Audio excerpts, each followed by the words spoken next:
Okay, so I tried making this recording in Zoom and it didn't fare so well, so I've fallen back to my default PowerPoint to YouTube. So basically what you're going to do is open up a blank PowerPoint presentation, and the moment you do, it's going to give you some screen that looks somewhat like this. And just okay or whatever. Don't worry about any of this stuff, just a blank one.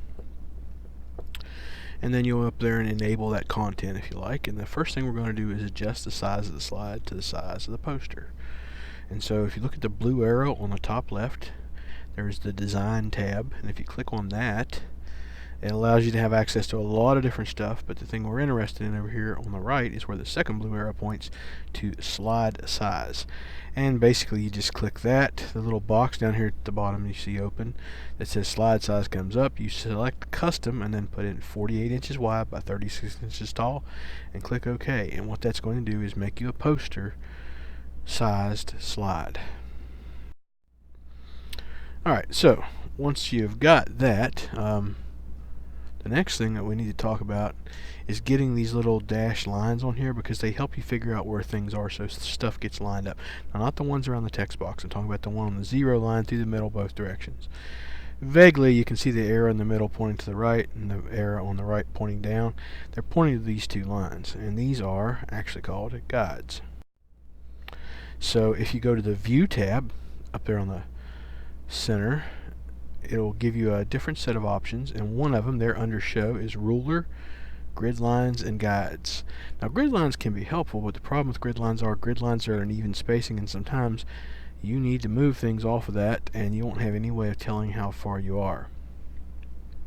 Guides, you can set them wherever you want simply by clicking on the line, the hash line you see here, with your mouse. And as soon as you do and some numbers come up, while holding your mouse button down, hit the control button and then slide your mouse to the left or right or up or down depending on which direction the line is, and you'll see it takes another line with you. And when the number is at the number that you want, say you want a line at 16, you would click on the line there at 12, hit your control key and hold it down, drag it over until the little numbers beside the pointer on your mouse say 16, and then let go of the mouse button and it'll drop a line right there.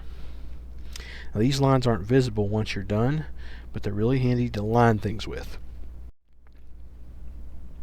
Speaking of things, the next thing that you'll want to add in is a text box.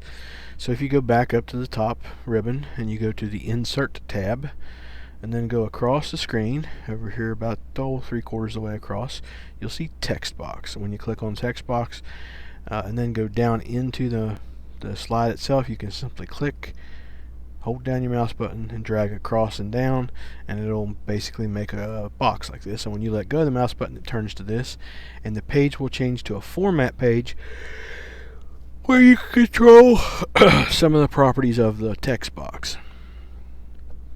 And it'll look more like this, and you can see here now the format tab is highlighted, and you have things like the font sizes over there, 18, calibre, bold, whatever it is you want, how they're aligned, all that stuff can be accessed from there.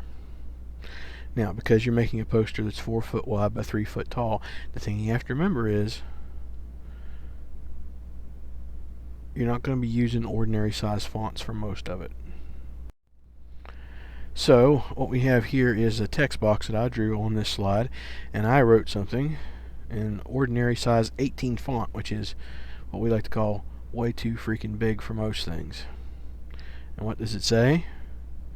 We zoom in really close, it says dog poop in 18 font. Thought it was kind of funny, since you couldn't see it, I could write something like that. Anyway, now that you know what it is, how big do you actually need it? Well, that's a good question. This is what the entire slide looks like if you were to write it in 96 font. And frankly, 96 font's probably not going to be big enough either. If you look over to the left on that up and down gray ruler, you see it goes from 0. That's only about a 2-inch tall box. That means you still got 34 inches of space from top to bottom to fill. So probably for your title, you're going to probably be up in the 200-300 range.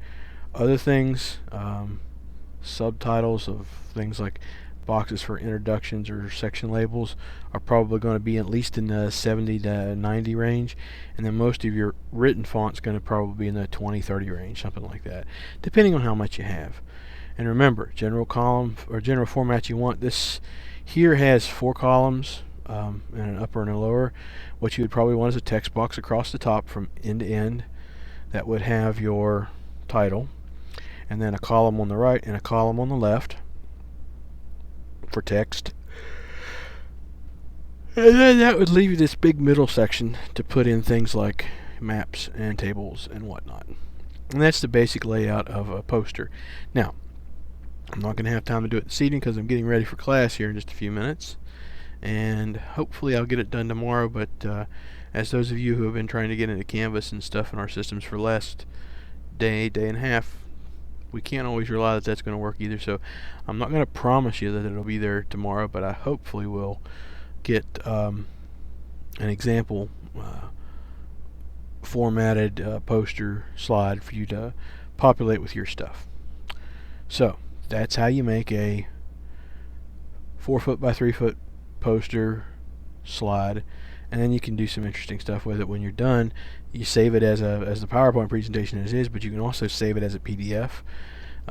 We'll be able to show it on the overhead projector in class to pick which ones we like out of the class projects, and then we can actually take the opportunity to print those off on the giant plotter up front, and should be a lot of fun.